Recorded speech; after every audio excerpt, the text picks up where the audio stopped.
This is Social Leopards. I'm Bea. And I'm Beth. A leopard is a solitary creature living in the jungle, but often not seen or noticed. Are you a solitary creature trying to navigate the social jungle? This show explores loneliness and the many ways forward. Welcome to Social Leopards. Hello, Social Leopards. Welcome back. I am Beth. And I'm Bea. And today, we're going to have a conversation with someone who happens to be a former coworker and a friend of mine. Her name is Kristin Lawson, and she is going to talk about her life as a child-free woman and has agreed to share her personal journey with us as a woman who is living her truth despite what can sometimes be some pretty strong societal opinions. Welcome to the show. Thank you. Thank you all for having me. Yes, absolutely. Thanks for being here. So let's start us out by having you just share your personal journey with us a little bit, and we'll just talk as we go. Sure. Yeah, that sounds great. So in terms of being child-free, that journey, I knew from a very young age that I did not want to have children. I grew up as an only child. I was often alone a lot as a kid, and I knew probably when I was like 8 or 9 that I didn't want children. And it has stuck with me throughout the entirety of and here we are today. There have been times in my life where, as I imagine women who have children as well, I've had doubt. Am I making the right decision? Am I not? Is this the right thing for me? And ultimately, I've always come back to that choice, but it hasn't always been easy. And I think we'll get into some of that here today. But it's been a choice and a decision that has been with me for a very long time. For as long as I can remember and having consciousness, I have did not feel any sense of wanting to have children or be a parent. So I know probably gets into questions of what is the maternal instinct, what is that or biological thing, is it not? But for me, it's always been there. Yeah, I mean, that's true. People probably would start with that, but I do think some people just don't have a strong desire to have children. So I don't think that's so atypical. It's just something we don't talk about, right? I think that's part of what it is. We just are thinking, oh, we're all supposed to want to have that. Sometimes we don't. It is. That's right. Yeah, there's always an expectation according to the history of how things go. And you watch TV shows and traditional history. Yes. Traditional female male roles. Yeah. You're still stuck in that, yeah. And even on sitcoms and stuff, it's the moment you get married or you're in a serious committed relationship, then when are we going to see grandchildren? And all that kind of talk happens. There is. And you know what? So I have 2 friends each of them have children, and my one friend has been pressuring her kids so much to have kids, and the other friend is saying, stop doing that because it's their choice. And what if you never have them? So what? You still have your kids. So you can't just do that. You can't put people in that situation. Their relationship has really gotten really bad because they don't want to talk to her because every time it's, you're getting old. So there is that point too. Yeah, and that gets to how much pressure women are under from a very young age. I think society molds us and shapes us and tells us that being a mother in motherhood is the pinnacle of what it means to be a woman. And having these kinds of conversations with other women and with men, of course, too, is so important for us to challenge those norms. And I think that's what I do oftentimes out there in the world and life, and that can be difficult for other people. I've experienced that in my life as well, especially with other women.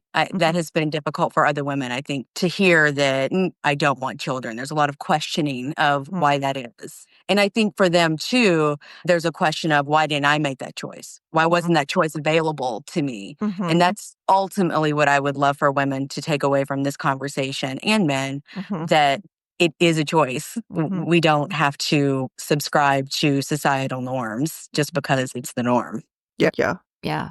2 sons, and I believe that they will also remain child-free. I know that one son made that conscious decision as well, and it was societal that was the decision maker for him.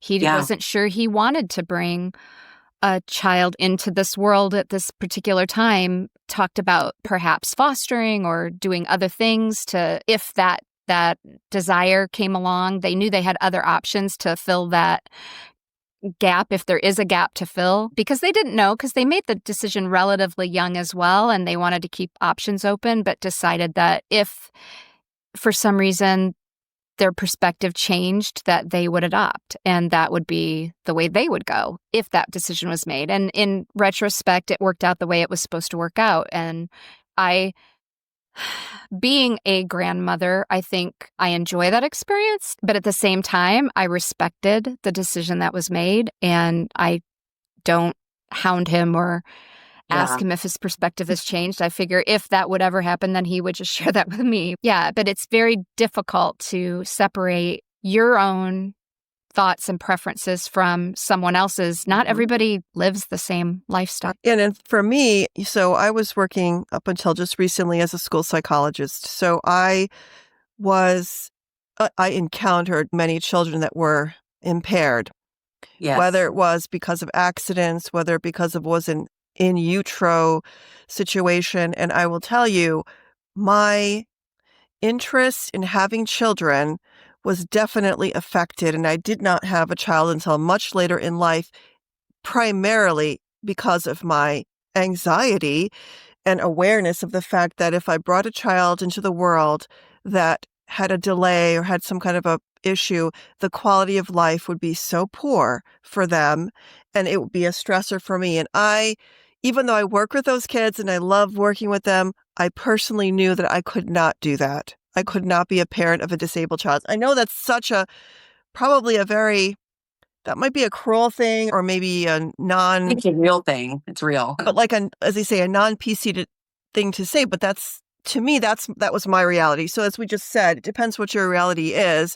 And the more information you have, almost the more confusing it can become as to whether you're going to have a child or not. Yeah. Yeah, for sure. I want to go back in time, Kristin, to a time when you learned something about your health history, if you are willing to share that. And I remember us having a conversation cube to cube. I think we used to live in cubicles next to one another. I love it. In a world, in a land far away long ago. Pre-COVID. Yes.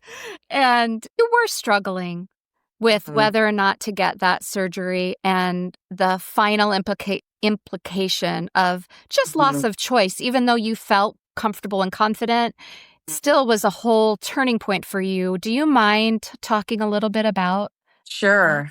Yeah. So I tell people when I'm having a conversation about being child-free that I'm both intentionally child-free and unintentionally child-free.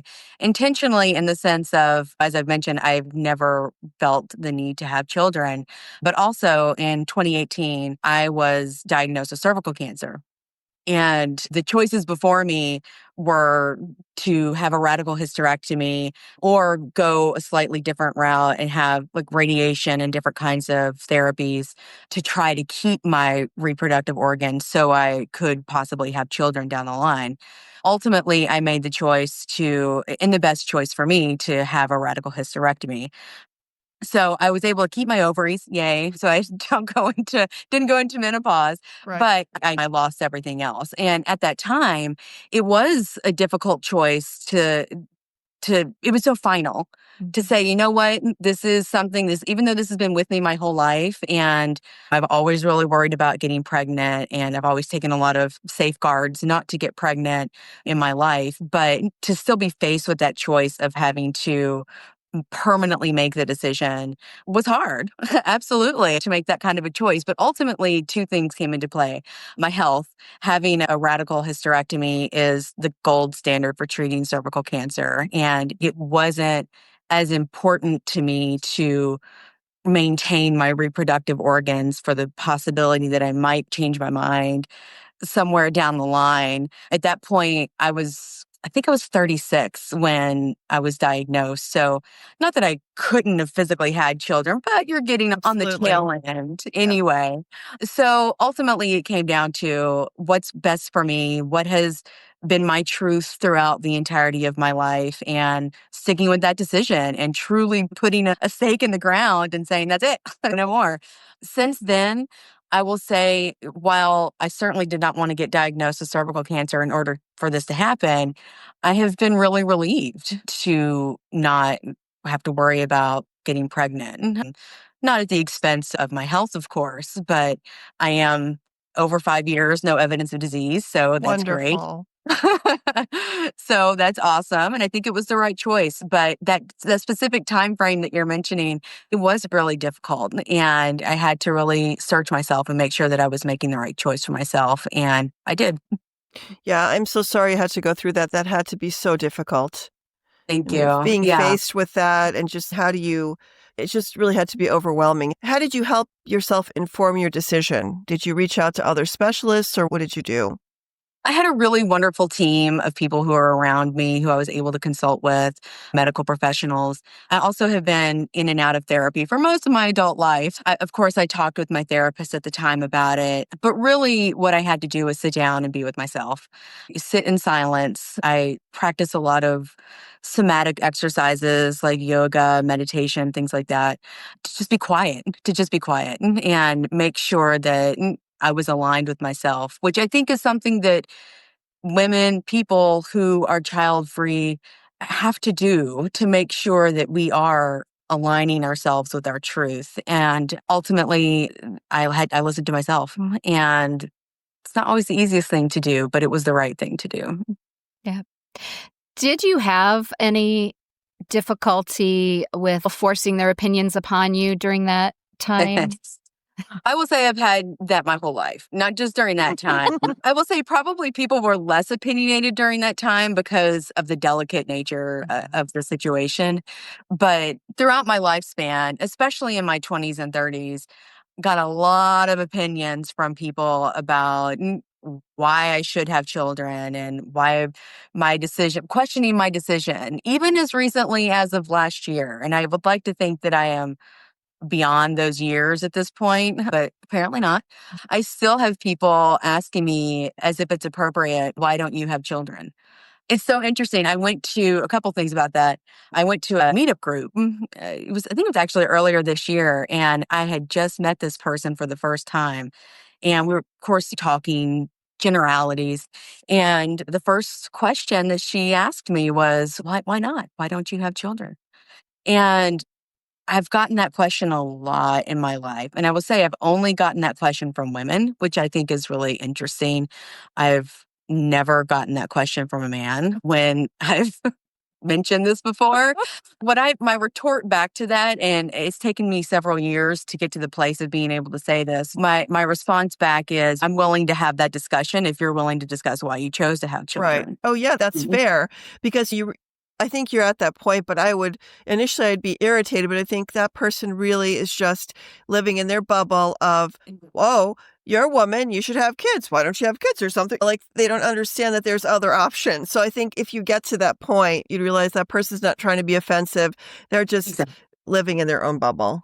But I love that response because it opens the door to information, education, and advocacy, because I've known women who wanted to have children and were unsuccessful, and how hurtful it is to make assumptions and because of your gender that you have this obligation. It's beyond my comprehension. And for you to handle it that way and then also offer that willingness to have that conversation, I think is very brave. And I think that's the perfect response. I'm glad you found it. Yeah. It took me like 20 years. I was thinking, you just made me think of a friend of mine. She lives out of town and she was so desperate to have children, but she couldn't find the right partner. So she never did. And I thought that's another thing. She was completely fine but she just was so obsessed that I have to have some kind of a partner. I can't be a single parent. So it's a whole nother interesting situation. Like these days you can do so many things. You can get a donor, you can adopt, but I can't be single. So she never did. And she was regretting that. Yeah. So I remember when you had that procedure, that it was a very difficult and rather isolating recovery. Yeah. And you chronicled that experience and as a way to try to share with others who might be going through it, which I also thought was very brave. And so do you want to talk a little bit about just those emotional challenges during that time frame? I decided when I was leading up to having the hysterectomy that I was going to chronicle all of it and online. So I made YouTube videos about how I was prepping for it, how I was prepping for it emotionally, logistically, all of those kinds of things.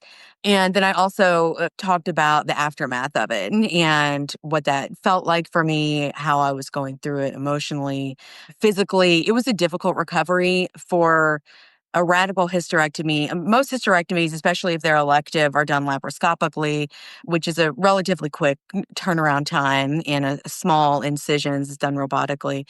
But for a radical hysterectomy, you're cut open essentially completely across your body. And I was out of work for 12 weeks, and I essentially had to relearn how to walk, not because of anything was wrong with my legs, but because my core had been completely shredded. And so I couldn't walk for a period of time. And then I started walking with a walker.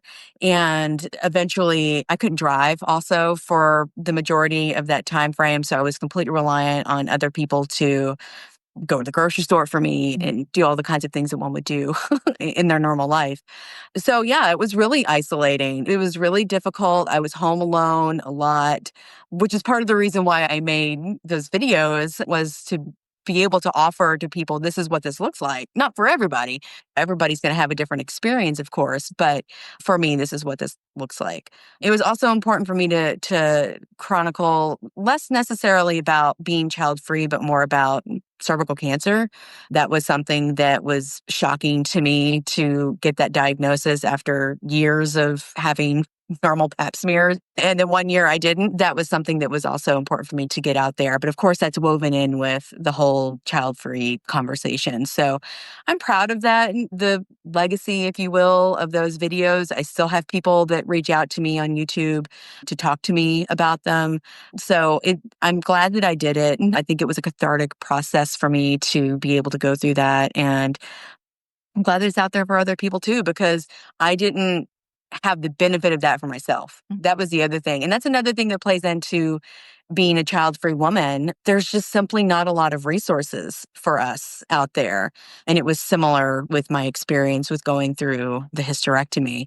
So again, part of the reason why I wanted to have this conversation too is to be a resource for other women who might be in a similar place or even on the fence, and to have a lasting legacy of media that's out there in the ether for everybody to be able to access. Did you have an aha moment during your recovery that stands out when, I don't know, I should stop right there and just... I don't know. I don't think so, because going into it, I had already been so firm for most of my life. There was a small period where I questioned myself, but I had been really firm for most of my life on being child-free. I think that once I was fully recovered, which it took probably 4 months or so before I really felt like myself again and could go back to the gym and live a normal lifestyle.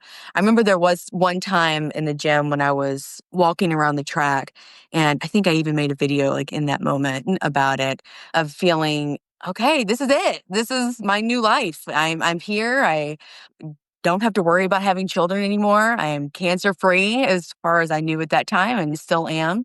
And we can live past these things, and we can thrive, and we can survive and start a new chapter. And I think that was the door closing. I was like, okay, I'm done now. It's time to move on to other things. And it's become less of a focus, being whether or not, because before I had the hysterectomy, of course, you're always thinking, oh, what if I get pregnant? What would happen if I got pregnant? There's all these kinds of questions that swirl around. I don't have to have those questions anymore. I don't have to worry about these things. And so it's a door that's shut, and shut doors are scary, but they're also liberating. And I felt liberated by it. Yeah, the finality of things definitely, I think, is liberating. They say when you have you lose a relationship, and if you lose a spouse through death, that door closes, but through divorce, the door is still open. And I think it's almost tougher because there is no finality. They're still out there, and there's always the possibility of being re-traumatized, but whatever happens. So I think there is some peace when you know that you can't go back somewhere, that it's completely done. Yeah. Exactly. And there is a grieving process associated. Even though you were very educated, you were very aware, you were very clear on your purpose and your mission, basically, that Yeah. this was the best path for you. I I feel like you had a lot of time that by virtue of being almost homebound for the first several Yes. weeks. And we've talked about that just over much smaller injuries Oh my that gosh, maybe have yes, you're some. reminding me again of my broken ankle. Oh, Oh, that's the Yeah. worst. Yeah. oh, because if you're an independent person, that lack of freedom to be able to freely move and just having to constantly readjust every moment of what you're doing, it's just like having to be dependent on people when you're, it's just tough. That's just, Yeah. you went through that for many weeks. So who helped you when you were recovering?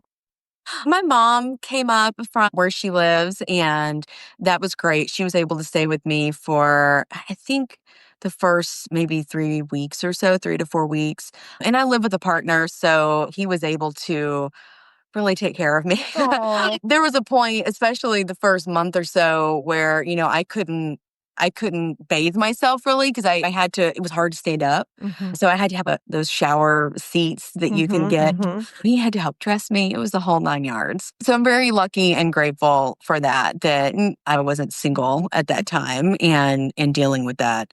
It would have been very difficult. But so I'm thankful for that. Also, neighbors, friends would come help me, and we had meal trains and stuff like that. But there is a grieving process, just touching on the grief part. I don't feel grief anymore about not having children. I think what I feel kind of continual stages of grief about is when you don't have children, the same as when you do have children, there are milestones throughout one's life that I will not have. I will not become a grandparent. I will not watch my child graduate high school. I just had a friend yesterday whose child graduated high school and it was monumental for them. I won't see my child get their first job or fall in love or any of those things that kind of go along with having children. And those things we face throughout our life, like over and over again. And that's not easy to deal with. Even though I'm resolute in my decision and at this point don't have a choice, it's still a process of grief to continually go through. Yeah, I hadn't thought about that. But Yeah. yes, you're exposed to that and other people's excitement. They can't really, Yeah. I'm sure you wouldn't want them to quell their excitement No, for their life history just of course not. because. But it can be probably a little bit triggering at times, I would assume. But Yeah, it's activating in the sense of, oh, I'm revisiting what it means to not have a child. Yeah. And ultimately, because I am resolute in my choice, it's okay. But it still doesn't mean that I don't feel a sense of ping Right. kind of deep in my gut of, okay, that's never going to be me. Of course, their life is never going to be mine Right. either. And it goes both ways.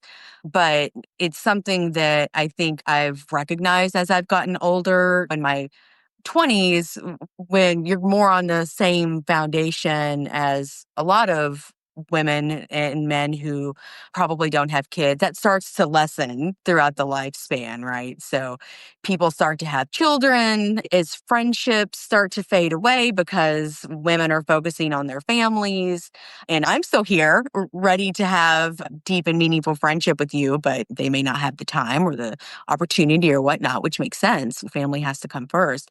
But we lessen, our numbers start to lessen. So, right now in my age range, about 17% of women don't have children for whatever reason, statistically. And that's a small number. We tend to operate on the fringes. We're outside the bell curve of society, and that can be a lonely, difficult place to be at times. yeah, I'm glad you had that statistic at the ready. I meant to look that up before Yeah. this interview and I failed. I would bet that's pretty close. I'm thinking about our friend group, and I think there are two people in our group that never had children. One of them, I don't think they really ever wanted kids, and then there was a sandwich generation. It was like in between us and our parents that like were a long time ago just had decided we don't want kids. And then there's the other couple I'm thinking of just couldn't. But yes, of the group, there is a very small number, that doesn't have kids. You're right. Yeah. And along the lines of people who can't, this isn't a conversation that very many people Correct. have in life, right? Yeah. It's difficult. And so thank you again for being so open and willing to just say exactly what's on your mind. But I can remember a time when I lived out in California and there was someone that I worked with, and they were very open about this as well and had no issues talking about it. And I remember at that time, because I was less mature, less life experience, less of everything. And I think I was a young mother at the time. And so my hormones were in a different place and my maturity level was in a different place. I shied away from that conversation because it made me uncomfortable. It just did. And I look back and I'm like, I should have been more curious and I could have. There are different ways I could have handled it. I accepted it. I didn't question it. I didn't ask any why not questions because I'm not that kind of person. But thank you. Yes. But I remember almost hoping that topic never came back up again or something because I just couldn't connect with it, I think. But as time has progressed and I have seen a lot more life and I have understood the journeys that different people have led, I have a lot more empathy than I did back in the year 2000. It's funny you say this. I definitely will say the same. I have more awareness, but there's a friend of mine, and of course, this is years ago, who told me the only reason that she would not have a child is because it would ruin her figure. And I thought, are you kidding me? I'm not sure. It still sticks out in my mind. No, it just does. There are people that just want to maintain isn't that who they are. No judgment, but that's just not a reason I think I would choose one way or the other because it's going to ruin my figure. And that just seems, I think that's perfectly valid. I think that bodily autonomy is a big part of not having children. When you have a child, your body you do not have control over your body, but you're a host, essentially, for this child at the end of the day to bring a child into the world. And that's one of the beautiful things about our bodies, to be able to do that. But we do lose control of that. And I do know people in the community, in the child-free world. It wasn't necessarily something that was on my mind, but I do know people in that world that did not want to experience childbirth for those reasons. It's a brutal process to go through childbirth. It is. And I think that there's possibly fear around that and a lack of desire to put one's body through it. I think whatever choice women make or men to not have children is valid. For me, it was shaped for many years. It's interesting that you mentioned, Bea, about having children later in life because you worked with children who were impaired. I too had that experience. First of all, I grew up as an only child, which I'm certain had an impact on that. Not having siblings around me, I had a lot of independence as a child. I was also an only grandchild, so there was a lot of focus just on me. And I was cool with that. I didn't necessarily want to share that with anybody else. It was also lonely. It was also hard, but I'm sure that shaped me. But as I went into my 20s and 30s, I was a teacher. And I worked initially, I worked with preschool age kids and kindergarten age kids. And also, as a side note, child-free people don't hate children. That's something that we get a lot and questions that we get a lot. We don't. I love kids. I've volunteered with kids for the entirety of my adult life. But also, from there, I started working with children who were significantly impaired, who had autism. And for 10 years of doing those things, it was a huge eye-opener to me. I also, I should say, grew up with an uncle who was cognitively impaired and lived with my grandparents. And he would live with them until their death. And so I saw from a young age and into my formative years what would happen to one's life if you had children that had impairments for whatever reason, whether they're cognitive, physical. Having a child with special needs is extremely difficult. And I didn't want to take that risk. I didn't want my to take the risk of having a child that needed that sort of care because I didn't think that I was going to be able to do that. So that's another factor for me that shaped my decision in not having children. So it's so varied for everybody. It is. But yeah, the more information, as we said before, you have, either that's going to hurt you or it's going to help you. It's hard to say because you could just get so overwhelmed and think, oh my gosh, all these things to go wrong. So there has to be that balancing, as you said, moment where you say, I personally feel for me that I just don't have that desire. And that's going to override everything else I hear. Yeah. That's exactly right. It weeds out the rest of the noise. Yep. Is there another misconception about living as a child-free person? We won't even limit it to women, that you would like to share with us? Yeah, I think there's a lot out there. Honestly, I think one misconception is that we live extravagant, responsibility-free lifestyles. That is simply not the case. I have a lot of I have more responsibility in my life than I want, let me tell you. I work a full-time job. I have a house. I have friends and family. I have an aging parent who I'm helping, a disabled brother. I have a lot of responsibility in my life that negates me from just traveling the world or making rash decisions whenever I want. And I think that popular media likes to throw out there that people without children can just do whatever they want, whenever they want. And there is a measure of reality in that, but it's mostly not true. We live lives just like the rest of everybody. We just don't have kids. I think another misconception, and this is something that we hear a lot from people, is that we'll regret it at some point. And I can tell you that I've never regretted it. And there's a lot of evidence. I won't say a lot because there's not been a lot of research done on child-free people, but there is some evidence to suggest that across the lifespan, and particularly when we reach a certain age, that the happiest population of people out there are people who are child-free and unmarried. And you can probably guess the reasons why. Well, I think I can see if my child was doing her thing, I think I'm going to have a great retirement, and she's successful. She's independent. I don't have to worry about her.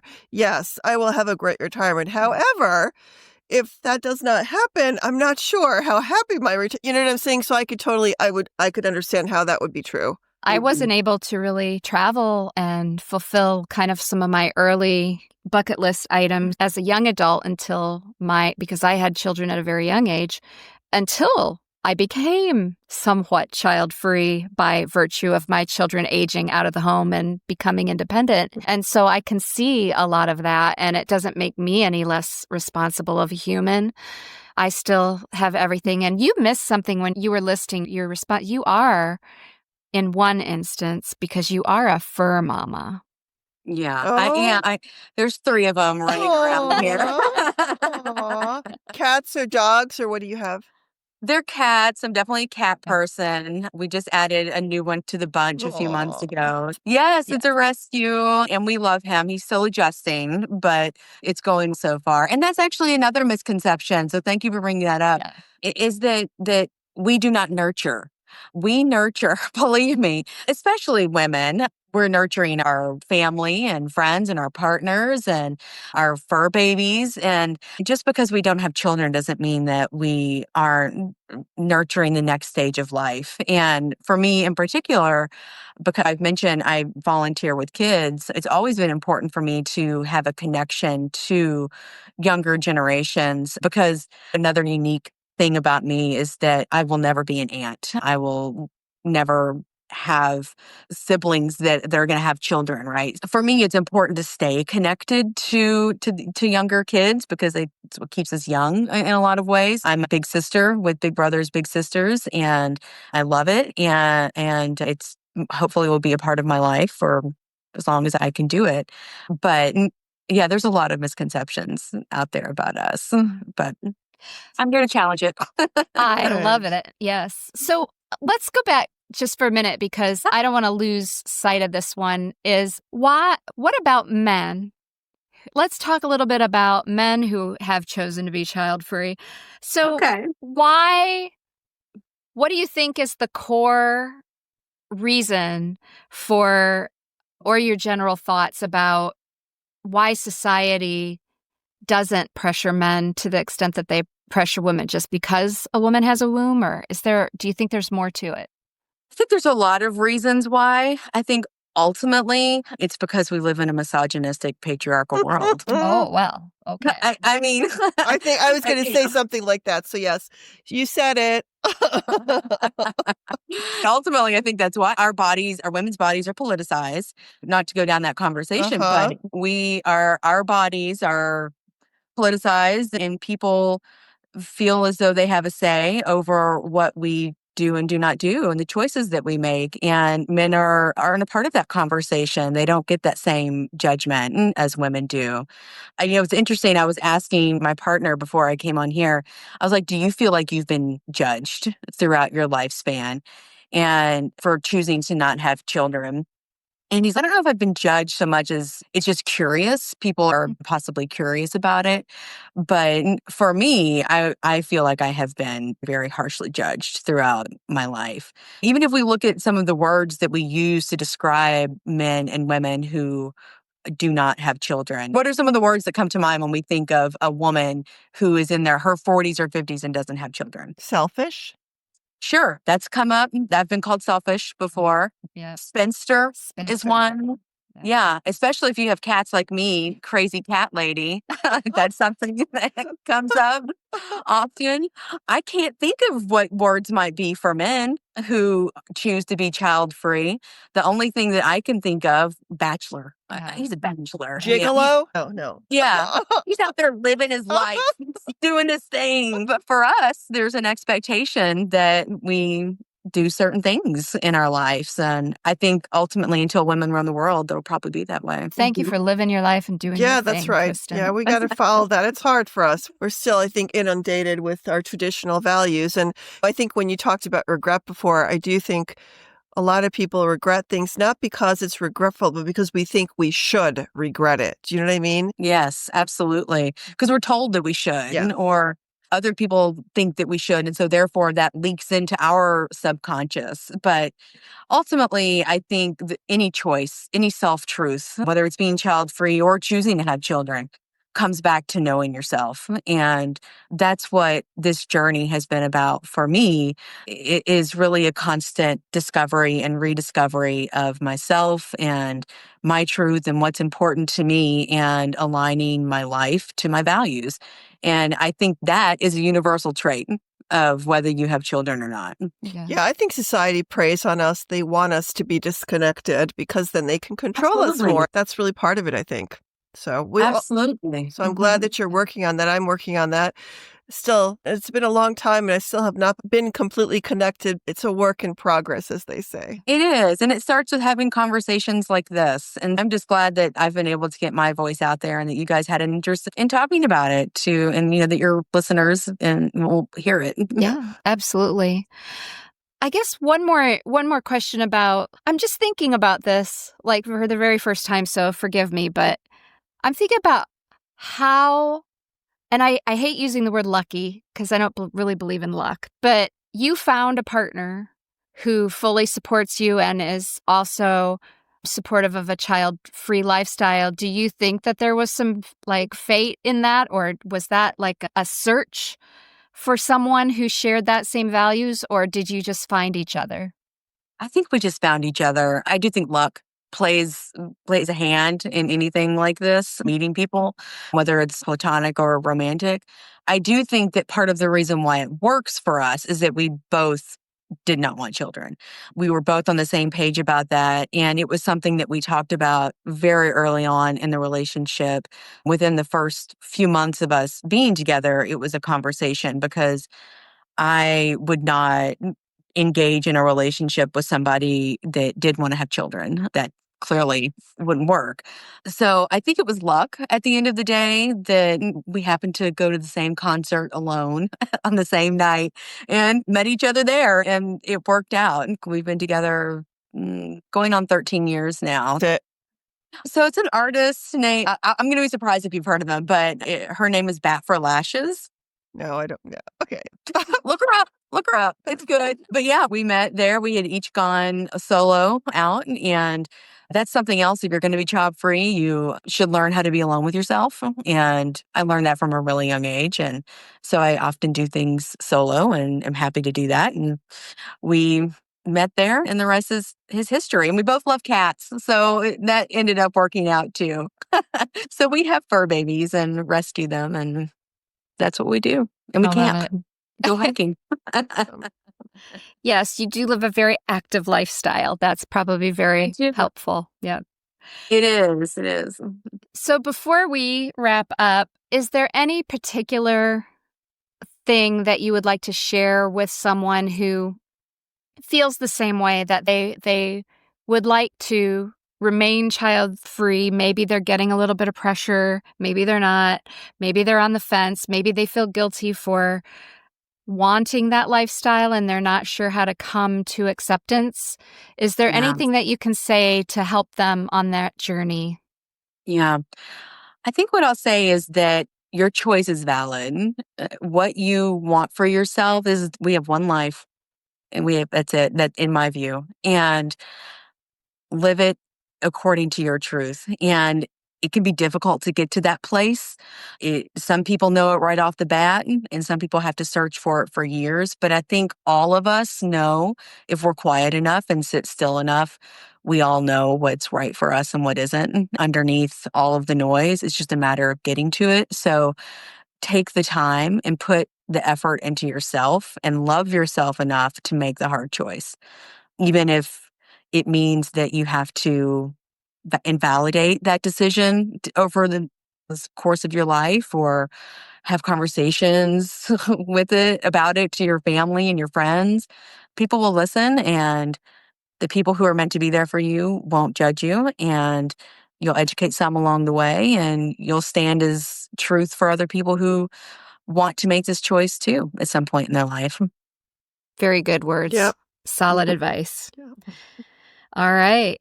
I think that was the last Well, of thank my you so much. It was a questions for pleasure this. talking to you. Thank you for having me. It's been great. Yes. Again, a very needed conversation that I wish and hope gets a little bit more exposure and time out on the airwaves, because it's definitely a conversation Yeah, that because was there are well worth many having. people struggling, young and old, with choices like it's a huge choice, huge Yes. responsibility. And I think we don't have enough, as you said, resources or advice as what to do. I agree. All right. Check out the show notes for this episode for some extra links that might be helpful for you as you navigate this journey. Thank you again, Kristin, for your time today. And until next week. Bye. Hey, social leopards. Don't slink back into the jungle quite yet. We have 2 important messages to share. First, remember to like this episode, drop us a comment, and if you haven't done it yet, follow this show or subscribe to our YouTube channel. You can reach us on social media. You can also email share@socialleopards.com to contact us privately. All links are in the show notes. We love and appreciate hearing from those who listen to the show. Second, we want you to know that this show is not intended to be a replacement for professional therapy. If you are struggling or if you need to interact with another person, check out the show notes for resources. Thanks for listening.